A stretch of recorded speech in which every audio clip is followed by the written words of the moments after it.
उत्तराखंड सम्मिलित राज्य सिविल और अधीनस्थ सेवा परीक्षा 2021 जो संपन्न हुई है उसका प्रश्न पत्र का जो सॉल्यूशन है आप लोगों के सामने है। भाग एक, इसमें भाग एक में सामान्य अध्ययन है और भाग दो में जो मैथ रीजनिंग वगैरह से डिस्क्रिप्टिव टाइप का है। तो केवल हम भाग एक का ही आज सॉल्यूशन देखेंगे।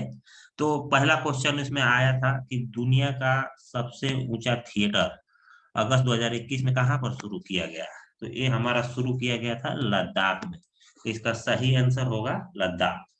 उसके बाद दूसरा जो क्वेश्चन है हमारा, निम्न में से किसको भंग नहीं किया जा सकता किंतु समाप्त किया जा सकता है। तो देखिए, भंग तो राज्यसभा को भी नहीं किया जा सकता और राज्य विधान परिषद को भी नहीं किया जा सकता, मगर इसमें से इसको राज्यसभा को कभी समाप्त नहीं किया जा सकता, मगर राज्य विधान परिषद को समाप्त किया जा सकता है। तो इसका जो सही आंसर होगा वो होगा बी। उसके बाद तीसरा जो है, न्यायालय रीट में से किस रीट के द्वारा किसी व्यक्ति को वह पद धारण करने से रोक सकता है जिसके लिए वह अधिकारी नहीं है। तो इसका जो सही आंसर होगा परमादेश लेख, ठीक है, जिसको इंग्लिश में मंडामुस भी कहा जाता है। तो परमादेश लेख इसका सही आंसर होगा ए। तीसरे का सही आंसर होगा ए। उसके बाद चौथा जो क्वेश्चन है, निम्न में से कौन सी एक नियामक संस्था है। नियामक संस्था का मतलब होता है रेगुलेटिंग बॉडी। तो देखिए, सेबी जो है, सेबी जो स्टॉक एक्सचेंज को रेगुलेट करती है, यही एक नियामक संस्था है। तो इसका चौथे का जो सही आंसर होगा वो होगा डी। उसके बाद पांचवा जो है, भारत के संविधान का कौन सा अनुच्छेद जिला नियोजन समिति का प्रावधान करता है। तो जिला नियोजन समिति का प्रावधान ये 243 का जेड डी करता है। तो इसको ध्यान रखना है। एक कोऑपरेटिव सोसाइटी से रिलेटेड था जो इसमें एडिशन किया गया था, तो 243 का जेड डी करता है। उसके बाद जो छठा क्वेश्चन है, देखिए यहाँ अधिनियम की जगह पर ना बिल होना चाहिए था, मतलब एक्ट दे दिया है मगर बिल होना चाहिए था। तो 124वां संवैधानिक संशोधन अधिनियम निम्न में से किससे संबंधित है। तो ये देखिए, आर्थिक रूप से पिछड़े वर्गों के लिए आरक्षण, ईडब्ल्यूएस जो है, ये इकोनॉमिक वीकर सेक्शन को जो 10% का आरक्षण दिया गया था, इससे संबंधित है। तो इसका छठे का सही आंसर होगा डी। उसके बाद सातवां है, किस संवैधानिक संशोधन द्वारा 12वीं अनुसूची को भारतीय संविधान में सम्मिलित किया गया था। तो देखिए, ये 74वें संशोधन के द्वारा किया गया था। आप लोग ध्यान रखिएगा, 73वें संशोधन के तहत 11वीं सूची को किया गया था, जिसमें पंचायती राज है, पंचायती राज सिस्टम इंस्टीट्यूशन जो भी है। उसके बाद 74वां जो संशोधन किया गया था 1992 में, उसके तहत म्यूनिसिपल जो नगर पालिका परिषद वगैरह से संबंधित जो अनुसूची है इसको शामिल किया गया था। तो 74वें संशोधन से इसको शामिल किया गया था, ठीक है। उसके बाद आठवां जो हमारा क्वेश्चन है, भारत का नियंत्रक एवं महालेखा परीक्षक अपना वार्षिक प्रतिवेदन किसको प्रस्तुत करता है। तो ये भारत के राष्ट्रपति को प्रस्तुत करते हैं, ठीक है। तो इसका जो सही आंसर होगा, आठवें का जो सही आंसर होगा वो होगा ए। उसके बाद नौवां जो है, जीएसटी काउंसिल का अध्यक्ष कौन होता है। तो केंद्रीय वित्त मंत्री होता है। इस समय वर्तमान में जब मैं वीडियो रिकॉर्ड कर रहा हूँ तो श्रीमती निर्मला सीतारमण जी इसकी अध्यक्ष है। तो सही आंसर होगा इसका बी, ठीक है। उसके बाद जो है हमारा 10वां क्वेश्चन, नीति आयोग के सतत विकास लक्ष्य सूचकांक 2021 में किस भारतीय राज्य को सर्वोच्च स्थान मिला था। केरल को सर्वोच्च स्थान मिला था और संयुक्त रूप से हिमाचल प्रदेश और तमिलनाडु को द्वितीय स्थान मिला था। इसको ध्यान रखना है, ठीक है। उसके बाद 11वां क्वेश्चन जो है हमारा, सरकारिया आयोग का मुख्य कार्य था। सरकारिया आयोग एक गठन किया गया था जिसमें राज्यों एवं केंद्र के बीच के संबंधों का पुनरीक्षण किया था या फिर इन्वेस्टिगेशन किया था और उस पर अपनी रिकमेंडेशन दी थी। तो इसका जो सही आंसर होगा वो होगा सी, ठीक है। यूएनडीपी की मानव विकास report, HRD human development index report जो भी हो, 2020 में भारत का जो स्थान था वो था 131, ठीक है, 131 किया गया था, ठीक है। उसके बाद 13वां जो क्वेश्चन है हमारा, फसल वर्ष 2020-2021 के लिए भारत में राष्ट्रीय स्तर पर खाद्यान्न उत्पादन का लक्ष्य। तो एक खाद्यान्न उत्पादन का जो लक्ष्य है वो है हमारा 301 मिलियन टन। 301 मिलियन टन हमारा खाद्यान्न उत्पादन का लक्ष्य है। खुले बाजार की क्रियाएं निम्न में से किस नीति की विशेषता है? 14वां जो है, खुले बाजार की क्रियाएं निम्न में से किस नीति की विशेषता है? तो ये है मौद्रिक नीति की विशेषता, आप लोग ध्यान रखिएगा, ठीक है। फिर 15वां जो है, राष्ट्रीय सुरक्षा mission, national food security mission शुरू किया गया था। कब शुरू किया गया था? तो ये शुरू किया गया था हमारा 2007-8 में, ठीक है। 2007-8 में शुरू किया गया था, और इसी से related national food security act भी आया था 2013 में। नेशनल फूड सिक्योरिटी एक्ट 2013 में आया था, ठीक है।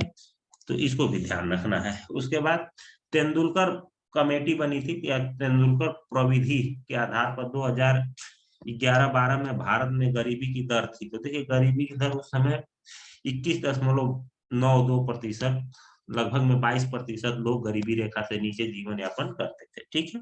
ये चीजें हो गई। 17वां क्वेश्चन जो है हमारा, निम्न में से सर्वोत्तम श्रेणी का कोयला कौन है? देखिए, सबसे सर्वोत्तम श्रेणी का कोयला जो है एंथ्रासाइट है।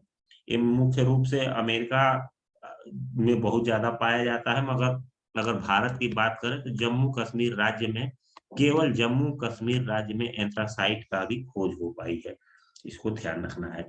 आज जब मैं वीडियो रिकॉर्ड कर रहा हूं तो उस समय जम्मू कश्मीर राज्य में, अब केंद्र शासित प्रदेश कह सकते हैं, राज्य नहीं है, केंद्र शासित प्रदेश में एंथ्रासाइट पाया जाता है, ठीक है।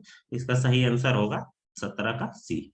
18वां जो क्वेश्चन है, निम्न में से कपास के उत्पादन हेतु कौन सी मिट्टी सर्वाधिक उपयुक्त है? तो काली मिट्टी। काली मिट्टी है हमारा महाराष्ट्र और गुजरात रीजन में, जो दक्कन का प्लेटू है उस क्षेत्र में काली मिट्टी पाई जाती है, और ये कपास के लिए काफी ज्यादा उपयोगी है, ठीक है। उसके बाद 19वां है क्वेश्चन हमारा, भारत के 2011 की जनगणना के अनुसार भारत की साक्षरता दर कितनी है? तो ये है 74.04, ठीक है। उसके बाद 20वां जो क्वेश्चन है हमारा, 20वां, मुख्य केंद्रीय क्षेत्र पृथक करता है। देखिए, मुख्य केंद्रीय क्षेत्र पृथक करता है, तो इसका जो सही आंसर होगा वो होगा बृहद हिमालय और लघु हिमालय को करता है, ठीक है। तो 20वां का जो सही आंसर होगा वो होगा सी। 21वां है, निम्न में से कौन सी संवैधानिक संस्था है? तो देखिए, भारत का निर्वाचन आयोग जो है संवैधानिक संस्था है। इसका प्रावधान आर्टिकल नंबर 324 में है, तो इसको भी ध्यान रखना है, ठीक।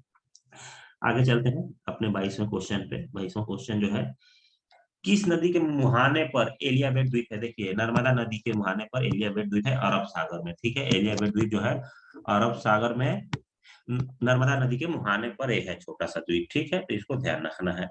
उसके बाद पूछ रहा है सेक्स रेशियो, या फिर 1000 पुरुष पे महिलाओं की संख्या कितनी है? तो 1000 पुरुष पे महिलाओं की जो संख्या है वो है 940, ठीक है। इसको ध्यान रखना है 940। तो 23 का जो सही आंसर होगा वो होगा बी।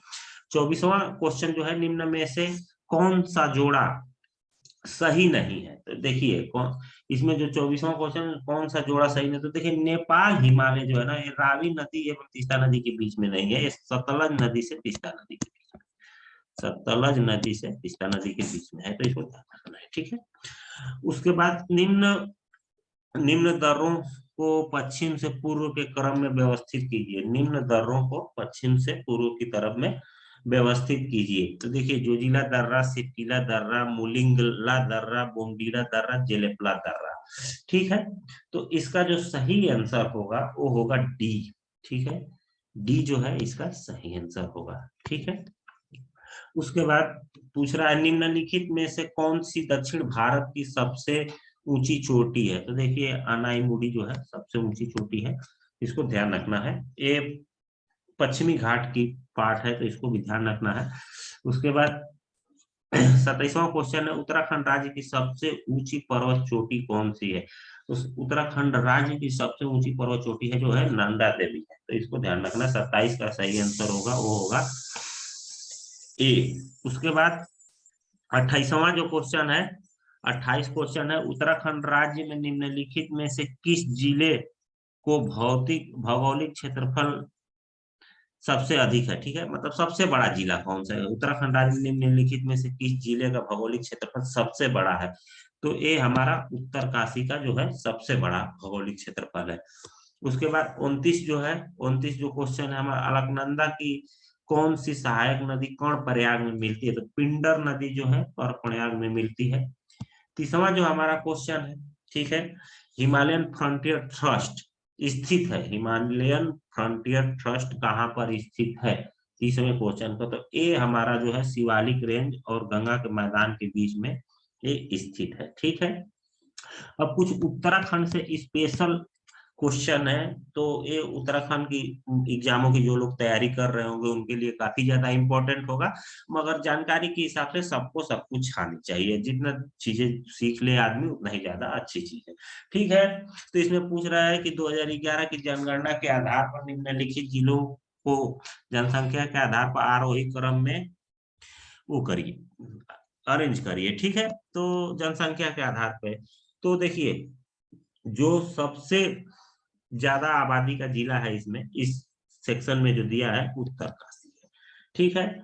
उत्तरकाशी के बाद दूसरा जो सबसे बड़ा जिला इसमें है वो है आपका बागेश्वर, ठीक है। तो इसको अरेंज करना है, तो अरेंज करने के बाद जो इसका जो सही आंसर आएगा वो आएगा सी, यानी कि रुद्रप्रयाग सबसे कम है इन चारों में से, उसके बाद आपका चंपावत आता है, फिर आता है बागेश्वर, फिर आता है उत्तरकाशी, ठीक है। 32 क्वेश्चन 2011 से लेके 2000 नहीं 2001 से लेके 2011 के दशक में उत्तराखंड की जनसंख्या वृद्धि कितनी हुई थी?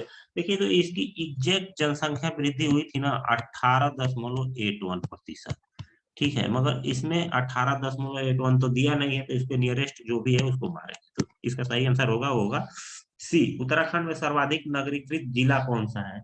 देहरादून सर्वाधिक नगरीकृत जिला है।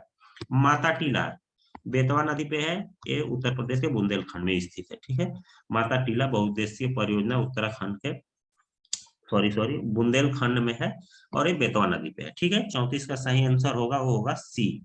उसके बाद 35 जो है, इसमें पूछ रहा है निम्नलिखित में से ब्राह्मणों की कौन सी उपजाति स्थान के नाम पर आधारित नहीं है? तो ए है इसका सही आंसर होगा ए, जोशी।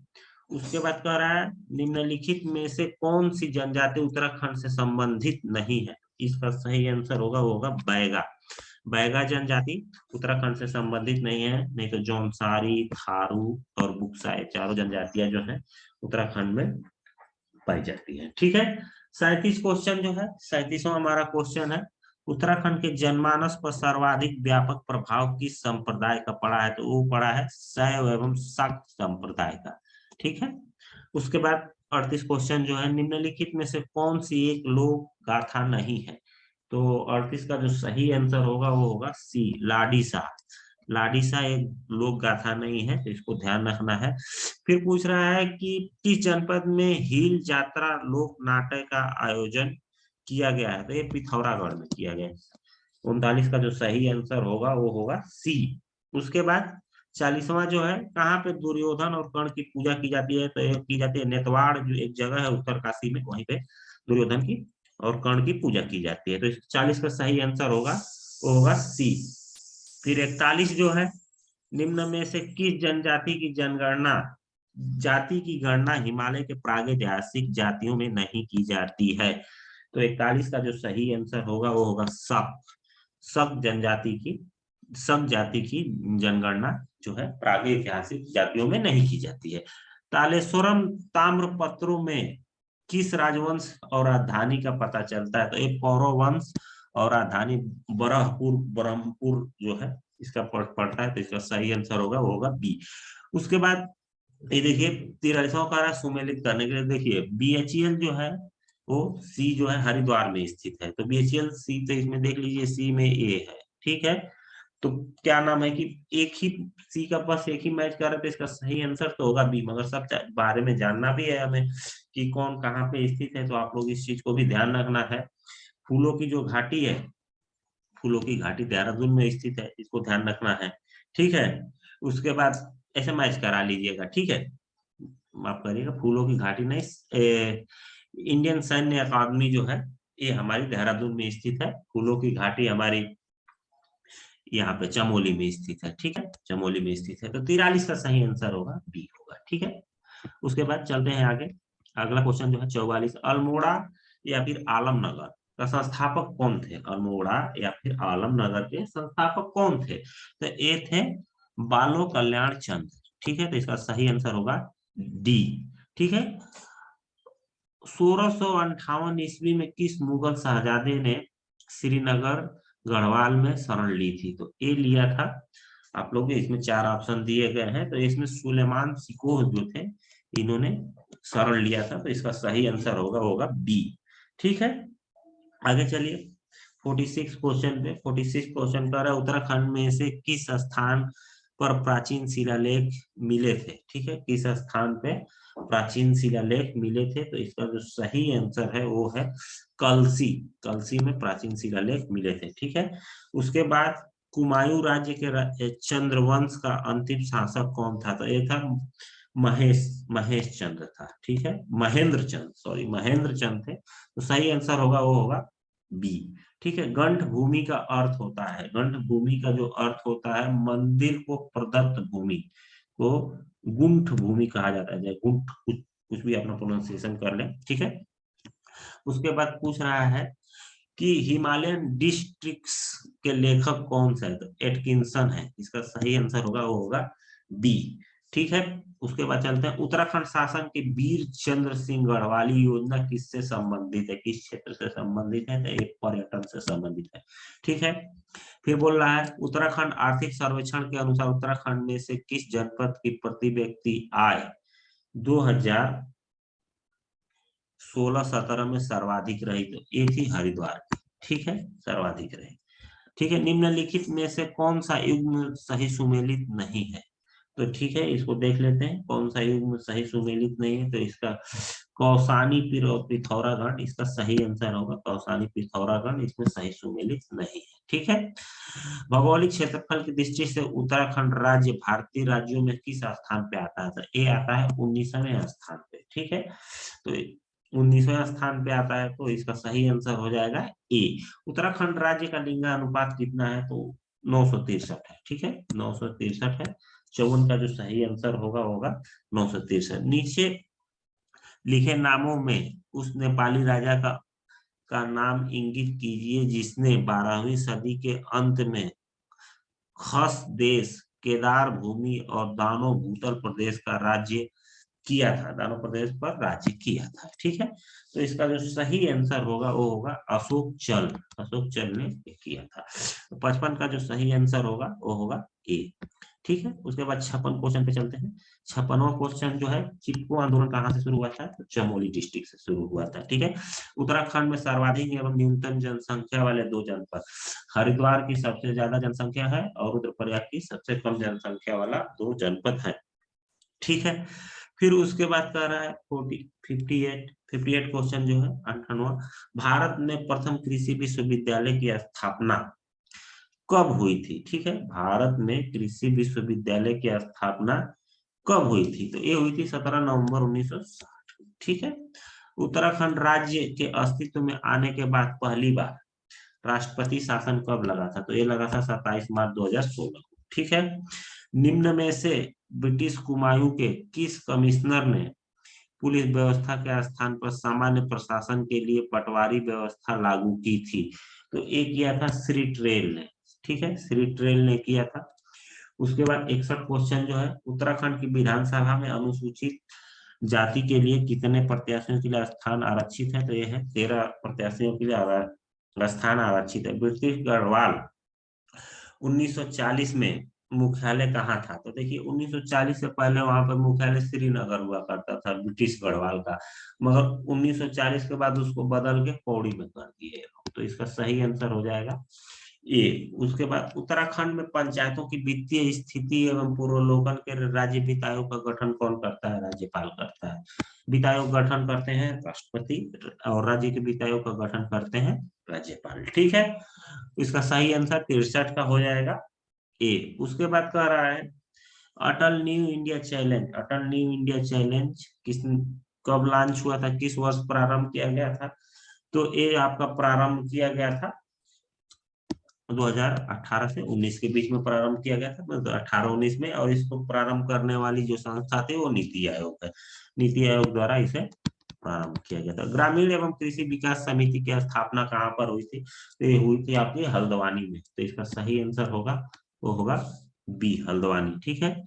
उसके बाद छठवां जो क्वेश्चन है हमारा, नैनीताल के राजभवन की स्थापना कब की गई थी? नैनीताल में राजभवन की स्थापना कब की गई थी? तो इसकी स्थापना की गई थी 1897 में। फिर कह रहा है कुमायूं मंडल विकास निगम एवं गढ़वाल मंडल विकास निगम की स्थापना कब हुई थी? ठीक है, कुमायूं मंडल विकास निगम और गढ़वाल मंडल विकास निगम की स्थापना 21 मार्च 1976 में की गई थी। ठीक है। उसके बाद 68 क्वेश्चन है, 2011 की जनगणना के अनुसार उत्तराखंड राज्य की कुल जनसंख्या में अनुसूचित जाति का प्रतिशत कितना रहा? मतलब अनुसूचित जाति का प्रतिशत कितना रहा? तो ये रहा 18.76। ठीक है। उसके बाद अगले क्वेश्चन पे चलते हैं। अगला क्वेश्चन जो है हमारा, स्टॉकहोम में प्रथम बार पर्यावरण पर संगोष्ठी किस वर्ष प्रस्तावित की गई थी? तो 1972 में की गई थी। ठीक है। और इसी पर्यावरण संगोष्ठी के बाद यूनाइटेड नेशन इन्वायरमेंट प्रोग्राम की स्थापना की गई थी। एक ऑर्गेनाइजेशन है जिसका हेडक्वार्टर नैरोबी में है, जो केन्या की राजधानी है। ठीक है। फिर उसके बाद कह रहा है उत्तराखंड राज्य में वनों के अंतर्गत क्षेत्रफल कितना है? तो ये है 34,651 वर्ग किलोमीटर में वहां पर वन फैले हुए हैं। तो 70 का जो सही आंसर होगा वो होगा ए। फिर कह रहे हैं झिरोली, बागेश्वर, झिरोली और चांडक में कौन सा खनिज मुख्य रूप से पाया जाता है? तो ये पाया जाता है मैग्नेसाइट। ठीक है। तो 71 का सही आंसर होगा वो होगा ए। फिर पूछ रहा है सगंध पादप केंद्र उत्तराखंड में किस स्थान पर स्थित है? CAP उत्तराखंड के किस स्थान पर स्थित है? तो ए है सेलाकुई में स्थित है। ठीक है। उसके बाद पूछ रहा है जनगणना 2011 के अनुसार उत्तराखंड के किस जनपद में महिला साक्षरता न्यूनतम थी? तो सबसे कम महिला साक्षरता आपको उत्तराखंड के उत्तरकाशी राज्य में मिलेगी। आप लोग एक बात नोटिस किए होंगे, जनगणना से इसमें ठीक ठाक क्वेश्चन आए हुए हैं। ठीक है। तो जनगणना को भी बहुत अच्छे से कवर करके चलना है। ठीक है। हिमालय के लिए उत्तराखंड आजीविका सुधार प्रोजेक्ट संबंधित है। हिमालय के लिए उत्तराखंड आजीविका सुधार प्रोजेक्ट स्थित है। तो यह है उत्तराखंड ग्रामीण विकास समिति द्वारा। ठीक है, प्रबंधित किया जाता है तो उत्तराखंड विकास समिति द्वारा। ठीक है। उसके बाद ये कह रहा है सुमेलित कीजिए क्षेत्रफल की दृष्टि से, क्षेत्रफल की दृष्टि से उत्तराखंड का सबसे बड़ा जिला। तो सबसे बड़ा जिला आपका ये हो जाएगा उत्तरकाशी। फिर कह रहा न्यूनतम क्षेत्रफल वाला जिला, तो सबसे न्यूनतम क्षेत्रफल वाला जिला आपका चंपावत है। ठीक है। अधिकतम जनसंख्या वाला जिला, ठीक है, उत्तराखंड के अधिकतम जनसंख्या वाला जिला जो है हरिद्वार है। ठीक है। अधिक साक्षरता वाला जिला तो है देहरादून है। तो इसका सही आंसर होगा वो होगा सी।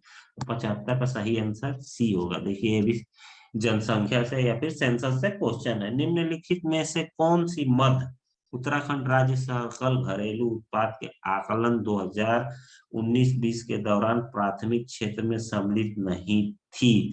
तो ठीक है। तो इसका जो सही आंसर होगा वो होगा खनन एवं उत्खनन। ठीक है।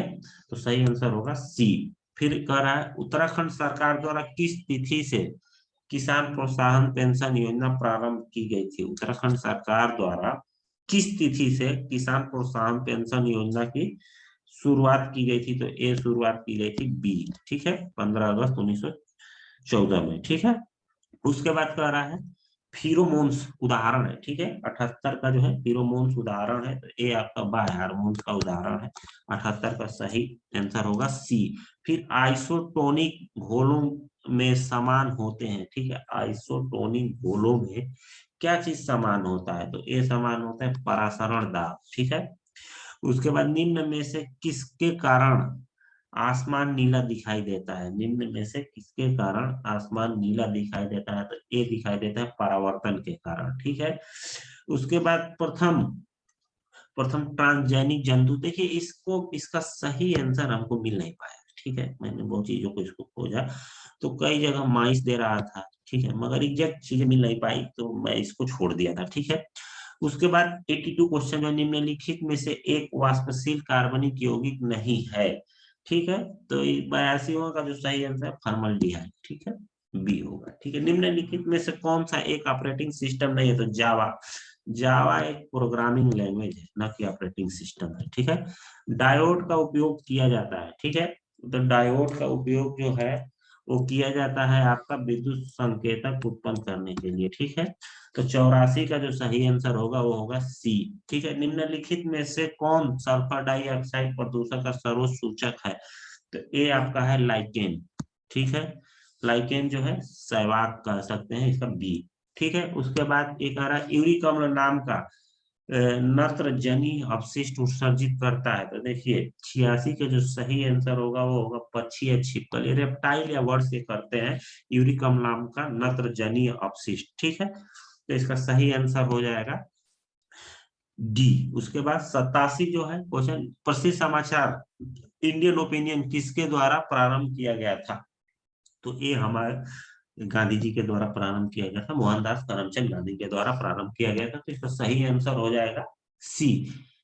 शिक्षा की वर्धा योजना, शिक्षा की वर्धा योजना किसके द्वारा शुरू की गई थी? तो ये शुरू की गई थी गांधी जी के द्वारा शुरू की गई थी। ठीक है, तो इसको ध्यान रखना है। उसके बाद कह रहा है एक अनावृत बीजी की पत्ती में 16 गुण। ठीक है, अनावृत बीजी की पत्ती में 16 गुणसूत्र हैं, इसके भ्रूण पोष में कितने गुणसूत्र होंगे? तो ये होंगे 8। ठीक है, ठीक है, तो इसका सही आंसर होगा 89 का जो सही आंसर होगा वो होगा ए 8। ठीक है, उसके बाद 90 क्वेश्चन जो है हमारा, यो हुम का वह जीवनी लेखक कौन था जो बाद में इंडियन नेशनल कांग्रेस का अध्यक्ष भी बना था? तो ये थे एच एस आलकाट, एच एस आलकाट। तो सही आंसर होगा ये होगा ए।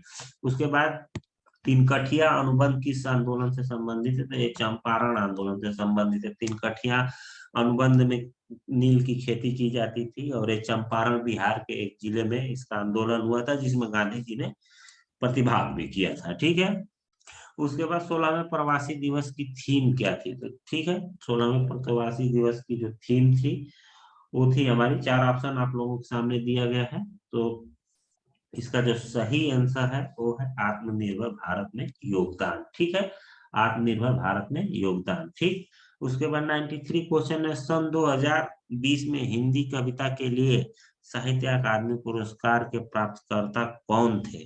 तो इसका जो सही आंसर है ये है अनामिका। ठीक है, साहित्य अकादमी पुरस्कार में प्राप्तकर्ता अनामिका हिंदी कविता के लिए। ठीक है, वर्तमान में दिल्ली के उपराज्यपाल कौन है? वो अनिल बैजल जी हैं।